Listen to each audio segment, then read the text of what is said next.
51st, use blur outlines. When reviewing, glance at only the headings or bolded points, then try to mentally expand what each section is about.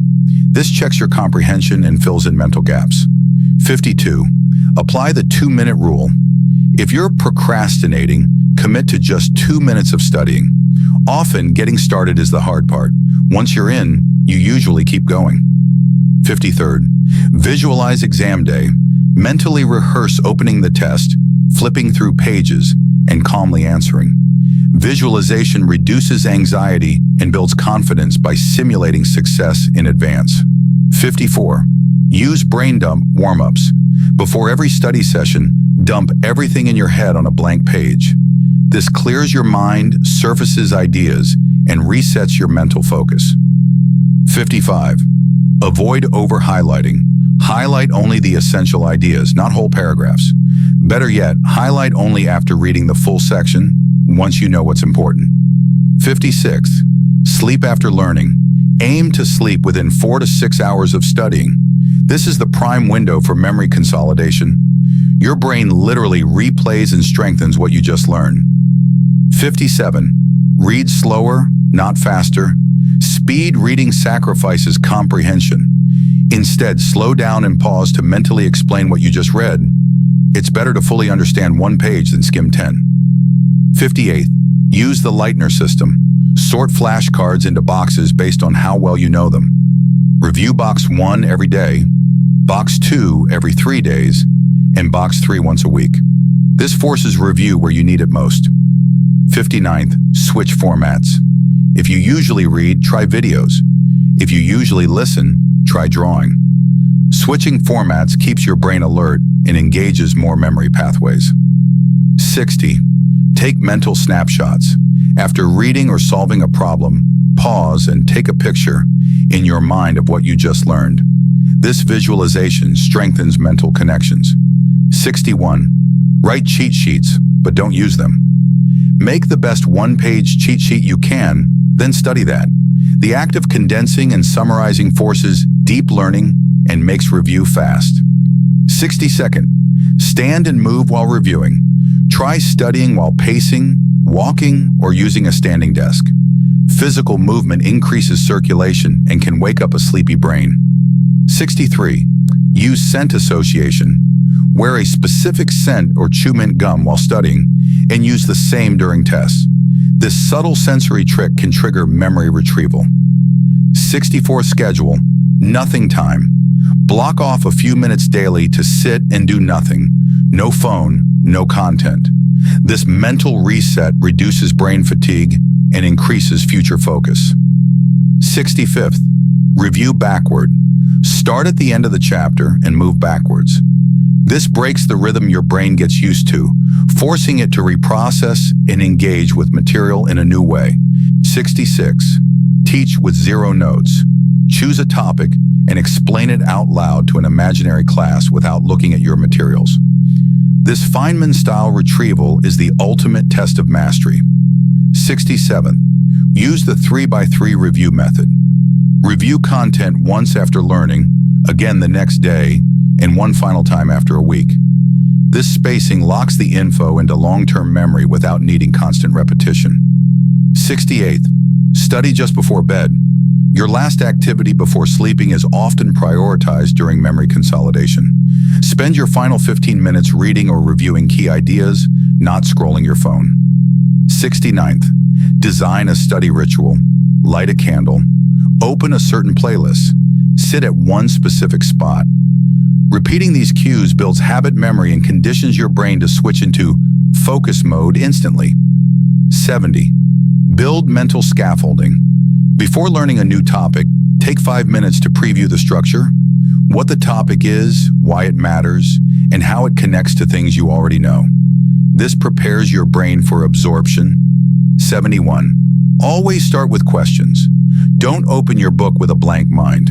First ask, what am I trying to learn? What do I want to understand? This primes your attention and filters distractions. 72. Use dual coding. Combine words with visuals. Turn lists into diagrams, charts into stories, or timelines into sketches. Engaging both visual and verbal memory doubles retention, based on Paivio's dual coding theory. 73rd, set deadline-based goals. Don't say, "I'll finish chapter 5." Instead say, "I'll finish chapter 5 by 5:30 p.m. Time-bound goals create urgency and remove decision fatigue. 74. Focus on process, not outcome. Don't study to get an A. Study to finish one Pomodoro. Motivation grows when you focus on the small win right in front of you, not a grade weeks away. 75. Solve before reading answers. When doing practice questions, always try to answer it before checking the explanation. Struggle first. That's what makes the explanation stick. 76. Use intentional mistakes. While reviewing flashcards, purposely insert a wrong answer and then correct yourself. The contrast triggers deeper memory formation, called the generation effect. 77. Track your forgetting curve. After each study session, rate how much you think you'll remember, 1 to 5. Then test it a few days later. This data helps you identify weak spots in timing for review. 78. Apply the context switch technique. After 45 to 60 minutes of focused work, switch environments, like room or position, before continuing. The physical reset helps prevent mental burnout. 79th. Talk to a rubber duck. Yes, seriously. This comes from programmers who debug code by explaining it to an inanimate object. Verbalizing your confusion, even to a toy, often solves it. 80. Write a tweet-sized summary. After studying a topic, summarize the whole thing in under 280 characters. This forces clarity, filters fluff, and boosts synthesis. 81. Connect study to identity. Don't say, "I study for math class." Say, "I'm the type of person who solves problems." Linking study to identity increases consistency and long-term motivation. 82nd. Use YX5 to master logic. Take any fact and ask why 5 times in a row. This forces your brain to trace the deeper root cause, which strengthens both memory and understanding. 83rd. Review with someone who disagrees. Talk to someone who thinks differently. The debate forces you to defend, clarify, and truly understand what you're learning, not just recite it. 84. Use the power of novelty. Rearrange your desk, use a new app, or try a different subject order each week. Novelty spikes dopamine and keeps the brain more engaged with repetition. 85th. Turn studying into showing off. Pretend you're on a live stream explaining this to 10,000 people. It instantly raises your standards and forces more intentional thinking. 86. Use the overcorrection method. When you get something wrong, don't just review it. Study it deeper than usual, repeat it out loud, write a mini summary. Errors that hurt are remembered best. 87. Study the teacher. Figure out your teacher's patterns. What they emphasize, how they test, what topics they repeat. This lets you anticipate test content and study smarter, not harder. 88. Learn backwards. Instead of learning topic A to B to C, try starting at the conclusion and working backward. It strengthens logic chains and improves retention by revealing structure. 89th. Eliminate weak links. Identify your lowest performing subject or concept. Spend 80% of your time fixing that. Strengthening your weakest point increases your total performance the fastest. 90. Learn out loud while walking. Go for a walk and explain what you're learning out loud.